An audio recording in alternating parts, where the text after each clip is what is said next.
da besta, o texto diz, e foi-lhe concedido o Espírito. Primeiro surge a besta, ou seja, surge a imagem da besta. Logo depois, essa imagem ela começa a falar, mas também vai dizer que ele também tem um espírito. Vamos dar uma olhadinha. Que espírito é esse? A palavra espírito, que é peunar, pode significar, vamos dar uma olhadinha, pode significar fôlego, espírito de vida. Isso lembra quando Deus vai criar o homem. Ou seja, quando Deus cria o homem, ele coloca o fôlego de vida dentro do homem. Em Ezequiel capítulo 37 também é bem aparelhado sobre isso aí, sobre os ossos o vale dos ossos secos, aonde o Espírito também entra naqueles ossos. Satanás sempre tenta imitar a Deus em tudo. Deus cria, Satanás imita. Deus, ou seja, tem Cristo, Satanás tem o anticristo. Deus tem o Espírito Santo, Satanás cria uma falsa espiritualidade que está para vir. Deus tem seu reino, Satanás cria impérios. A imagem da besta parece ser tentativa satânica de imitar tudo que Deus criou e que Deus fez. Então, a tendência de Satanás é tentar imitar tudo que Deus fez. Lembrando, xerox sempre vai ser xerox e original sempre vai ser original. E não confunda pérola com ervilha. Ervilha sempre será ervilha. O centro do problema não é tecnológico, e a maioria estão voltando para isso. O que tem de crente com medo, ou seja, da inteligência artificiais, com medo da tecnologia que está para vir. Por que isso cria medo? Porque tudo que é novo vai criar medo no ser humano. A gente não conhecemos, até se adaptar. Muitos conectam a imagem da besta à ação tecnológica, mas na verdade tem os seus chips, seus componentes, seus robôs, mas na verdade o tema em Apocalipse é a adoração. Não tem nada a ver com parte tecnológica. A pergunta não é qual a tecnologia será usada. O conflito final sempre será a adoração a Deus e a adoração ao sistema da besta.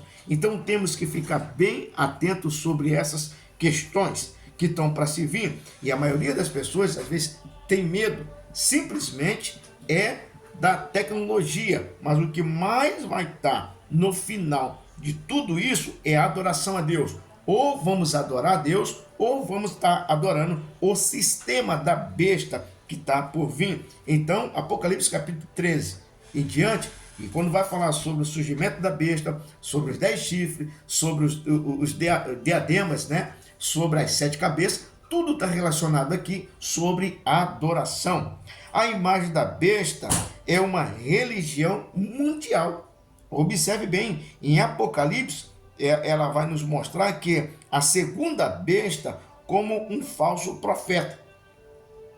Sua missão, e qual será a missão disso? Ou seja, promover a adoração da besta. Portanto, a imagem da besta possui também um aspecto religioso. Não é apenas político, não é apenas econômico, é espiritual. É um sistema que exigirá lealdade absoluta. Ou seja, o sistema que está para vir aí, por vir, né? Ou seja, que está se chegando, da besta, e onde todo mundo focaliza muita tecnologia, mas na verdade tudo vai se direcionar à adoração. É só você ler com calma Apocalipse capítulo 13 em diante, você vai ver que tudo aí é uma questão de adoração. Ela vai criar um sistema religioso que vai ser obrigatório a pessoa adorar e servir essa adoração absoluta, a imagem, ou seja, e o caráter da besta. Lembrando que Deus tem um caráter, a imagem da besta também terá o seu caráter. Existe uma interpretação profunda, pouco explorada. A imagem da besta pode representar também a forma do caráter da besta nas pessoas. Observe bem isso. Observe os selos recebidos de Deus pelos santos. Ou seja, os salvos, eles vão receber um selo, que é o selo de Deus, que vai estar também nas suas testas.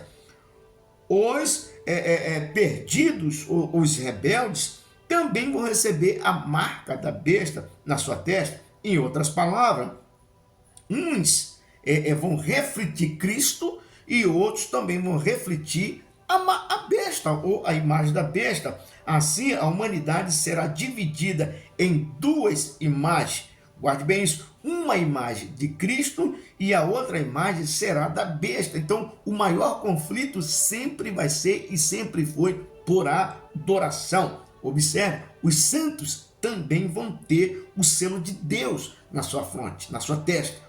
A imagem da besta, ela também vai criar isso. Então vai ser uma briga constante sobre isso. Vão refletir a imagem de Cristo e outros vão refletir a imagem da besta. Ou seja, não vai ser uma coisa muito fácil. Não. Nós estamos vivendo um tempo onde muitas pessoas confundem, ou seja, a adoração, ou seja, com emocionalismo. Emocionalismo é uma coisa e adoração é outra. E lembrando dele já, nem todos os milagres é Deus realizar. A imagem da besta nos ensina o quê? E o que devemos aprender com isso? Nem tudo que parece espiritual vem de Deus. E as pessoas estão fazendo uma enorme confusão no dia de hoje, achando que tudo que está dentro da igreja é espiritualidade e está vindo de Deus. Nada disso. O falso profeta, ele vai realizar sinais extraordinários e vai enganar muitas pessoas. Ou seja, o mundo caminha para uma centralização descrente, uma centralização descrente de tudo que nós encontramos hoje com Deus. Poder econômico, político, tecnológico estão cada vez mais interessados nessas situações. E cada vez mais ingressado, integrado sobre esse sistema que está para vir. O maior perigo é a idolatria. Qual coisa que ocupa o lugar de Deus tornará ídolo. Qualquer coisa que ocupe o lugar de Deus será completamente idolatria. Precisamos desenvolver discernimento espiritual. Nem todo o milagre é prova da presença de Deus. Temos que ter esse discernimento. Nem todo milagre é prova da presença de Deus. E as pessoas estão fazendo enorme confusão dentro das igrejas. Eles estão vendo emocionalismo e confundindo com a presença de Deus. A palavra de despertamento. Irmão, o objetivo do Apocalipse não é produzir medo, mas produzir em cada pessoa a vigilância e o discernimento das coisas. A imagem da besta representa o auge da rebeldia humana contra Deus. Enquanto o mundo procura uma imagem para adorar, a igreja deve refletir a imagem de Cristo. O mundo vai procurar, tá?